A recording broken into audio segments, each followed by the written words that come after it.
you ever thought of running for office? Have you ever chosen what politician you're going to vote for based on their position on global warming? Have you thought about running for your village, town, county office, state office, federal office? How about library board or school board in order to affect their policies that affect global warming? We're here to help you in this workshop think about these issues and use electoral politics as a method of activism to affect policy and make change regarding global warming. Electoral activism can be used how issues activism can be used. And the problem is that many people who do issues activism or just electoral activism have a fear of mixing one to the other because they've closely defined what that means, and they don't see that you're able to break out of that box and have an overlap. For instance, electoral activism is not just about getting elected. It's about bringing issues up like global warming into general discussion and bringing policy solutions into those discussions and educating people. Running for office is just another method of doing that. About the purposes of running. So, some of the purposes of running for office, the main purpose everyone might think of first is so that you can win and run for office, get a good salary, and serve the public. But that doesn't always happen, especially the first time around, especially with a small party. But there is a chance for that as well. But we wanted to talk about other reasons why every person should really consider running for office at least once in their life, why you should take the plunge, even if you don't expect to win or even if you're not sure that you would want to win. So some of the purposes of running is that you get a platform to speak about your issues. If you can become a candidate, then the local newspaper might put you in their survey. If you can become a candidate, you might get invitations to local candidates' debates and meet the candidates, such as the NAACP or NOW or your local civic organization. Another reason is that running that campaign, going to those organizations, being in the newspaper just a little bit or flyering, puts out publicity about your issue, global warming, about your organization or your party that supports global warming. And that publicity not only helps motivate and educate the public on the issue, but it's a really high-profile, effective way to lobby all the people in the race, because the other candidates are going to have to hear your issue, and they may even have to respond to your issue if you can get yourself out there enough. Another reason that you might want to run for office is just to get that platform for you to be almost as a teacher and teach on your issue. We have a colleague, Alana, who believes in earth rights taxation and land-based taxes. Yes. Value-based, yeah, land-based taxes. And she actually ran in Pennsylvania, and her campaign was basically the fact that she had studied Georgian economics in this whole way that it was going to reshape environment and taxes and make the community more prosperous and better for the environment.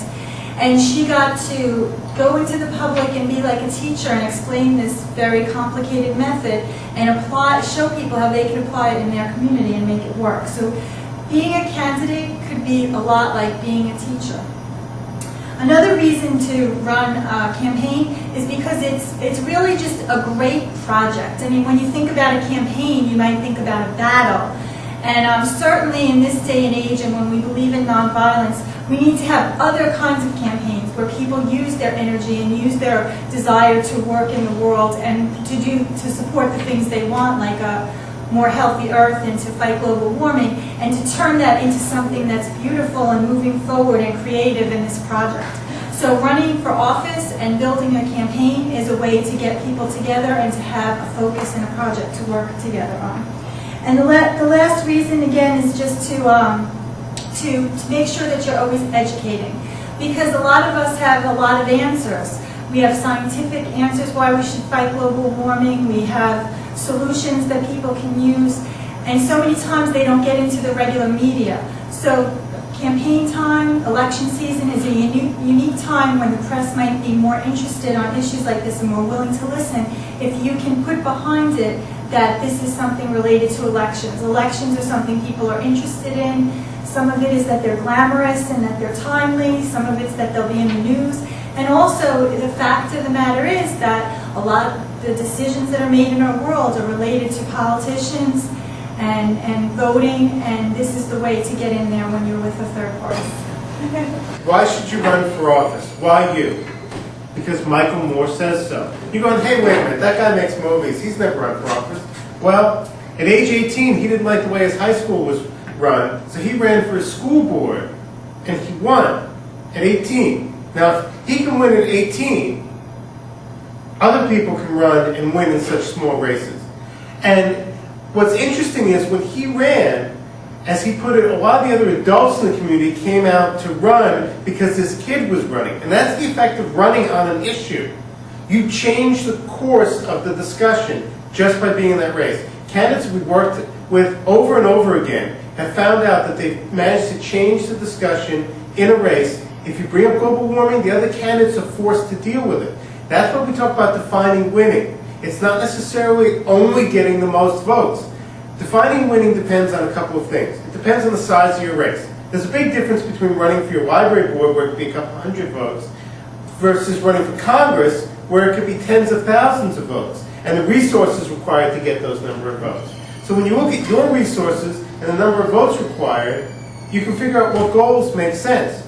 Now, the top goal everybody looks at is getting elected, but for a big race like Congress, that may not be doable the first time.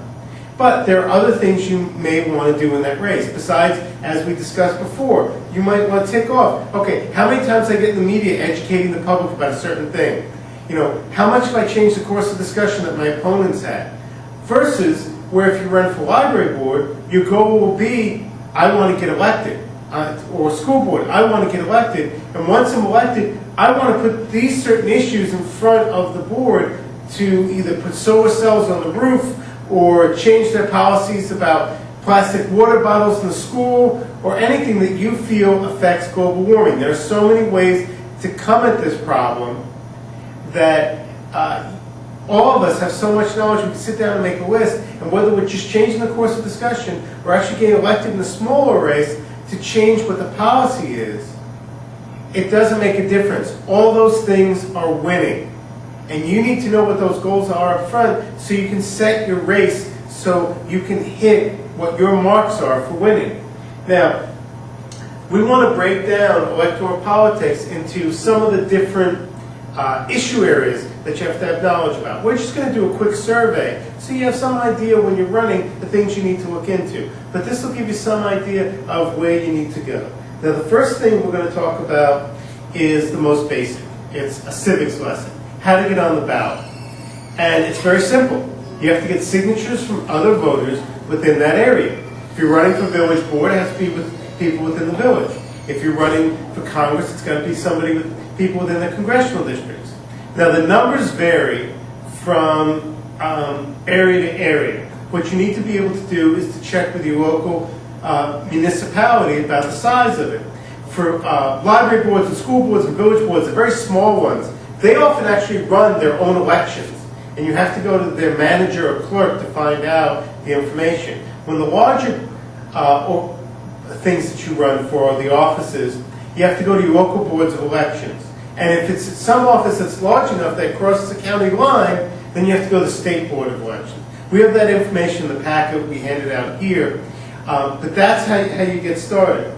Now, petition drive, the hardest thing to do is getting that first signature from someone you don't know. Now, there are many ways to do it. You can go to the Board of Elections and get a list of voters and go through and figure out who you know and start with them. But at some point, you've got to start knocking on doors or going out in public and talking to strangers and asking them. And I can tell you from doing this for over 20 years, the vast majority of people are very friendly about it. Some may sign, some may not, but they understand that it's a part of democracy. And that's the most important thing with the petition drive. Besides just getting the signatures, you have to understand the dates. We included in our packet some of the sample dates for this year. Going from there, the number of signatures you have to get almost often determines the length of time. If it's very local, like a village or a school board, it's often just a month. If it's a higher office, often they give you 6 weeks. You need to figure out what period it is, and that period in New York State, if it's a higher office, will depend actually on the type of party you're running, whether it's something that's independent, like a party that you've named yourself, or whether it's one of the set parties already on the ballot. One of the next topics that we want to talk about and I get to talk about 2 in a row, is the most boring but the most important. And that's campaign finance, because that's the only other set of rules that really defines your race. For local races like school board, village board, it's often not as big a deal. Once you get up above that, like town and county and state and federal, then there are filing requirements. Actually, there are electronic filing requirements. In New York State, they've entered the 21st century. And there are certain dates and schedules that the filing has to be done by. It's pretty simple accounting. They give you the forms, they give you the software, they have certain rules. They're very, very helpful. I found that all the boards of elections, the most helpful people I've ever dealt with are the people dealing with campaign finance. They really want you to get it right and get it filed on time. They don't want to have a headache of a problem. They're willing to work with you. And you would go to the same board of elections that you go to when you file your signatures, get the information about the signatures, is the same one that you file with when you have campaign finance. Now, in New York State, often for offices that are local, like small offices inside a county, often require double filing with the state, but your local board of elections will let you know about that. You don't have to have a campaign team. If you would like to run for office, if you think that you can do it and you have something to say, by all means you can just do it by yourself.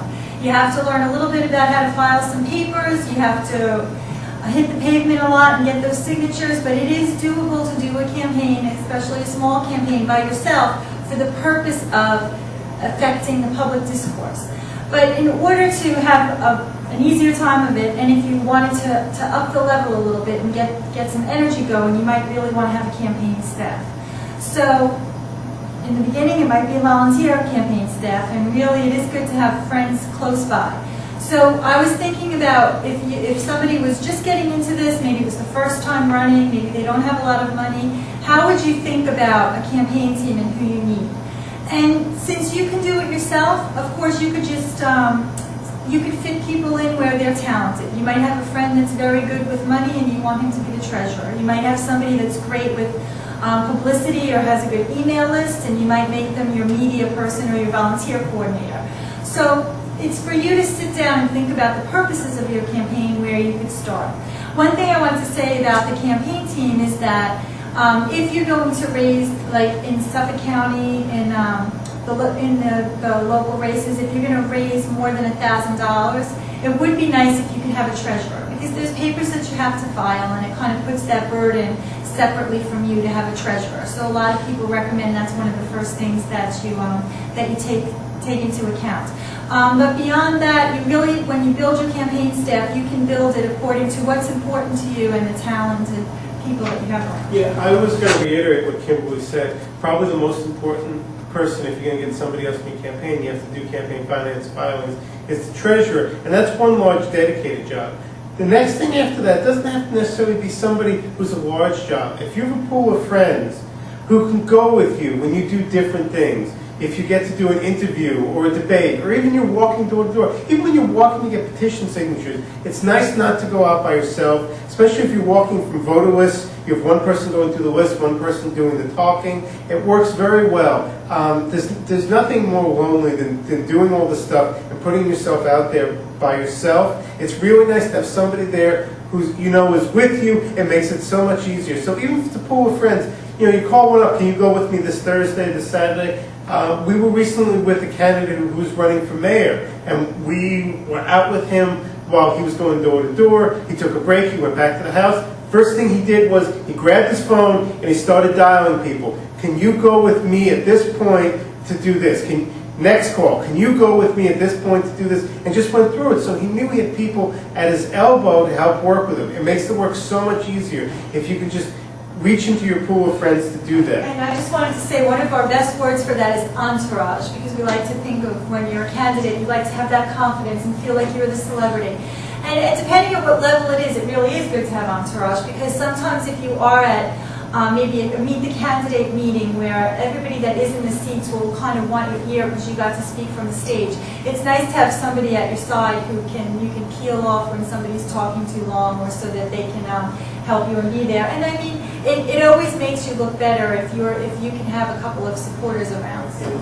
Communications and framing. I'm going to let you take care of that. Okay, in terms of talking to people. Because often there's a different model that's used from issues activism versus electoral activism. In issues activism, often you have an affinity group that gets together, they figure out what their demands are, and they go out and make their demands. And that's fine at a certain level in a campaign if you're just trying to get a demand to the politician elsewhere, and you're not, one of your goals of winning is not getting the most votes. But if you're trying to communicate to voters, and if you're trying to persuade them to vote for you, you have to use some other communication models that have been discussed lately. There are certain books, there's an excellent Wellstone book that talks about, there's another book called, funny enough, Don't Think of an Elephant, by George Laskoff, that talks about framing. And what that means is all of us have our frame of reference. We have our little box that we understand things in. And when people talk outside of that box, we have difficulty understanding what they're saying, even if they're giving us facts and figures and everything. If it's not in a way that we understand, then it just bounces off the edges of that frame. So when you're communicating in order to get votes from voters, you need to think of what their frame of reference is. And especially when you're talking about a topic like global warming. We get ourselves so deep into the science and the solutions and the methodologies of it that we often don't step back and realize people haven't made the journey on this issue that we've made. We need to think back, if we're trying to get voters to come along with us, to where we were when we started that journey. When we first took the first step, when we crossed that threshold, where were we mentally? And we need to put ourselves in that place and realize the voters might be in that place. And we need to communicate to them and have ways to reach out to them where they are. And once you can start from that place, then you can bring them along with you to the journey that you've already taken. And you can save them a lot of time because you've already gone through it and watered it down. But if you can't go to where you started and where they're starting, often they won't come along with you. So that's an important thing in terms of communication. And it's often described as framing, not because you're framing your issues necessarily, but you understand that people have certain frames of reference that they understand from. You need to start from there. I'll let her talk about how to get some attention in the media and how to talk to the media. Okay, so one thing about media is just don't be afraid and don't think that you have to be an expert. I'm somebody who doesn't believe you have to be an expert at anything. I think you should dabble everywhere. But with the media, you're probably not going to be able to instantly snap your fingers and get a small campaign into maybe even the mainstream media at all, no less maybe the daily paper or some big media. But with media, you can think about what media that you do know. What things that you read so that somebody might pay attention to you because you are their reader or you've been part of that dialogue. With media, it might be for a small campaign that media is writing letters to the editor, with you as a candidate writing letters or having other people write letters. Then when you know that you want to do things some more, you might collect some emails or faxes are very effective. Of the local papers. The weeklies are a very good place. A lot of weeklies papers around here, an example would be Suffolk Life or the Amityville Record or the Babylon Beacon. These weeklies want content. So if you can give them the favor of giving them an article already made for them to plug in, if you can give them the commodity they need, which is content, then a lot of times they might just print exactly what you write. So we've had a lot of luck writing a press release about something interesting with the candidate, sending it off to a paper, and it gets printed just the way it is. Actually, a lot of times that works even better with an issue, because then it's something that even informs the public. There's some papers that are going to have a political bent. There's some papers that are afraid of third parties. There's some papers that have certain incumbents that they would favor, so they might not put you in. The other thing about media is not to worry about where you can't get, is to see the nooks and crannies where you can get in. And then also to keep trying different methods. I mean, if you were to write a press release or write what you wanted to share to the press and send the same thing to every place, It might not work that way. You might try to think of the angle of this paper might care more because it's a candidate. This paper might be so interested in the environment that you should really focus on the science of your global warming issue and put your candidate in as a sentence at the end. And so some of the media strategies that you can use is to research where to send it and do an email list. Another thing is to do a fax list, and it's very effective to sign up online to get a fax service. It's not that expensive, where you upload your fax press release and you have a file that it goes to and it sends it out for you as a fax blast. Also, when you really get serious about it, or if you have the time and you're very charming, it's always good to do a follow-up phone call where you think somebody's listening to you, or at the beginning for a first way to introduce yourself. So some of what gets done in bigger campaigns too is with the follow-up phone call. I also wanted to talk about the fact for media, don't wait for the media to come to you. Don't just be a consumer that you have to get into Newsday or you have to get into the New York Times. Think about the alternative media, where the places that you can go where somebody cares about this issue. Some of the media could be, if it's global warming, is that you put action alerts on listservs for like-minded people, and that could be your candidate's media. It could be that you put it on listservs of clubs that you belong to or civic groups. Another thing now with so many people active on the computer is you can make your own blog, your own website, let people come to you. So you could get a free blog from a couple of different companies. Some of them would be like Blogspot or WordPress. You could get a free blog. You can separately buy a website name for something around $8 or $9 a year. And you can make it so when someone types in Kimberly for President, they get transported instantly to your blog that you set up. And so all of that can be done for about $9 a year. And you could just keep your blog the way it is with a really long name if you wanted to get started. So there's no excuse now not to make your own kind of presence online that would make it so that media could stumble across you and make it so you have a place to point people. And the other thing is, when you do your press releases, is realize the resource of all those people that are alternative press or blogs or small people with diaries online, that they might be interested in what you're doing. So there's a whole possibility and a whole world of press out there, from the mainstream press to the progressive press to your community. Another area that actually Kimberly's been very successful in is the do-it-yourself type press. Indie media, where you can put up your own stories. YouTube, where you can make videos like this one, and you can put them up and people can see you. And then people, if they like it, they can put it on their own sites.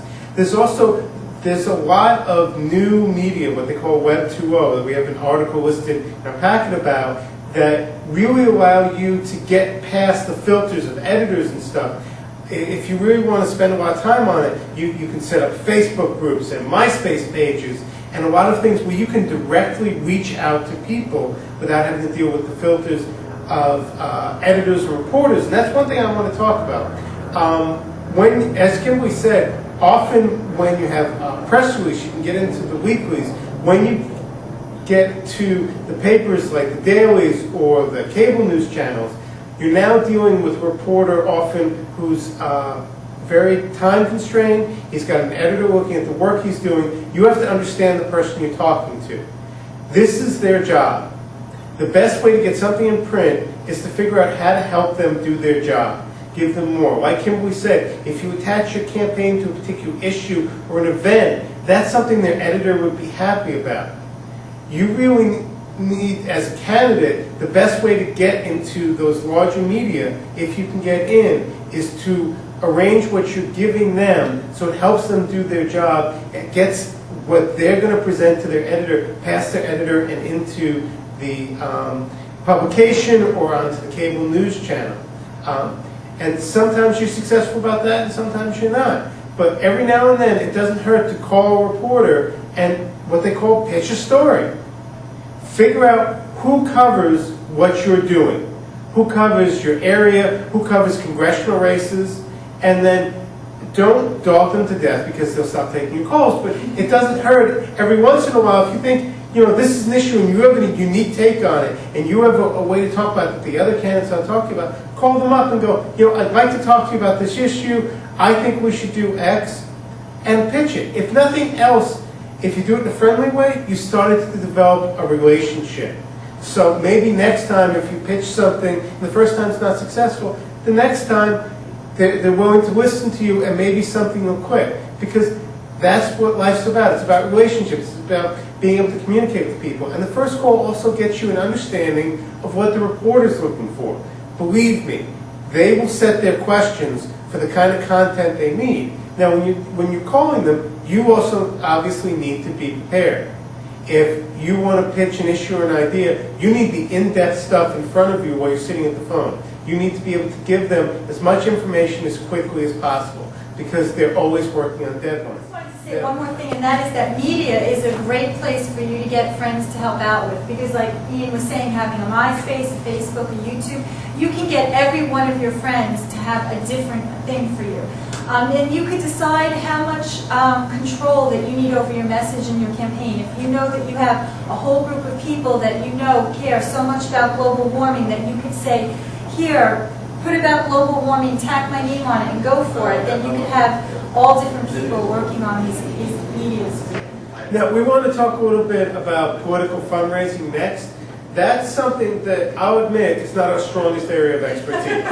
Should we be teaching a class? Yeah. We should mention it, at least. Well, we need to talk about it at least.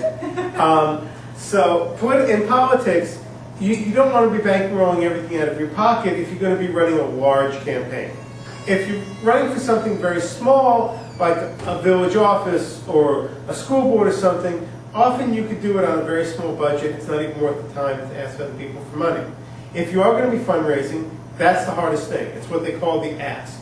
And just like pitching to an editor, you need to be prepared in the ask. You need to know what you want to ask people for, what you can move down to. Often in the ask, people have levels. You call somebody and you'll say, can you do this for my campaign? Can you, be my media person? Okay, you don't have time. Then can you give me, maybe you can donate $200 to help me out. You can feel out what the person's relationship is, what their resources are, and you want to have a list of things in the ask. One of the person who's considered a huge expert on this, she writes a nonprofit, but it's her books, Kim Klein is her name. Her books are used by people in electoral politics because it's the closest thing. And the major book that's recommended of hers is called Fundraising in Times of Crisis, which is kind of funny because the campaign always seems like a crisis because it's so short term. But it's got the guts of what good fundraising is. And if you're going to run a larger campaign, you're going to need to get in money from other people to help you do it, which brings you back to the campaign finance filings that we talked about earlier.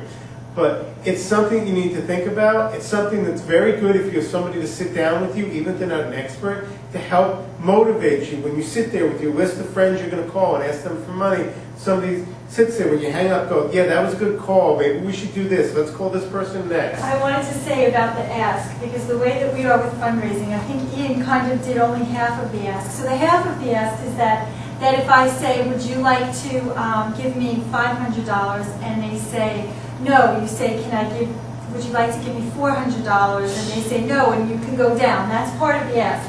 But the other part of the ask is always having in your mind to keep asking until they say no. So if you were to call up that person and you said, could you give me $500? And they said yes, is to have the next ask. And could you also fund the money for our next concert? Or host a party. Or could you also host a party? So anyway, so I just wanted to say that's one of the things about fundraising that we're often shy about. So the ask can go both ways. Keep asking till they say yes, but if someone starts being very agreeable and says the yes, keep asking. And that skill is good because that's basically all you're doing in a campaign. You're asking people, and you have to feel that you're asking for a good thing. We're talking about fighting global warming here. So you're not just asking for you. You're asking to help everybody. So you're asking people to sign your petitions. You're asking people to come out and vote for you. You're asking people to give you their time. You're asking people to give you their money. Is this where you do your speech about you have to ask for people's vote? Yes. That's the thing. In the book, All Politics is Local by Tip O'Neill, who is known as somebody who understood the political process. and how it works. He tells a story in it about some woman who'd known him since he was a child, and he thanked her for her vote, and she said, "I didn't vote for you." And he goes, "What do you mean you didn't vote for me?" She goes, "You didn't ask me to vote for you." That's the importance of the ask, and it comes up every time. So when you make a speech, when you're at a debate, you will notice professional politicians always ask people to vote for them. You have to end off with that request. Just like you make the demands of the politicians about global warming, you need to make requests to the voters to give you their vote, to give you their most privileged thing. So I'm going to make an ask, and the ask is, if you care about global warming, if you care about the environment and a healthy earth, I'm asking you if you would please run for office yourself. You can do it. You can do it within the party that you're associated with. If it's a major party, you can do it with a third party. You could do it as an independent. You could just go for it. People like independents nowadays. And if you're going to say no to me, then I'm going to ask for another ask. And the other ask is, if you want to do this work, if you care about it, the most powerful thing you could do is you could become the campaign support, and you can find one other person who wants to run. Because that's often a very valuable thing, is if you have the expertise, or you want to do it, or you have this commitment, and you pick someone to be a candidate and support, and then there's the miracle, because there's two people working together on the same mission, and that's a very effective way to start a campaign. Yeah, and to tie up, we've talked about a lot of things. I mean, it's in the book that we have here today, but we also have a website, wildaside.net. There's a tab on it called Elections. Everything we've talked about is listed under there. It also shows everybody how to contact us. What we're willing to give in return for that ask is, if somebody wants to run for office, and they want to run for office to help fight global warming, we will help. We can't do everything in your campaign for everybody, but we can help point you in the right directions. Even if we don't know something, we can help point you to the person who can. So please, if you're interested, feel free to contact us. Take a look at our website on thewildaside.net and see some of the resources that are there, read through the stuff, and think about doing it yourself. As Kimberly said, everybody should run for office at least once in their life, and there's no better reason to do it than to help fight global warming. Thank you. Have a good morning.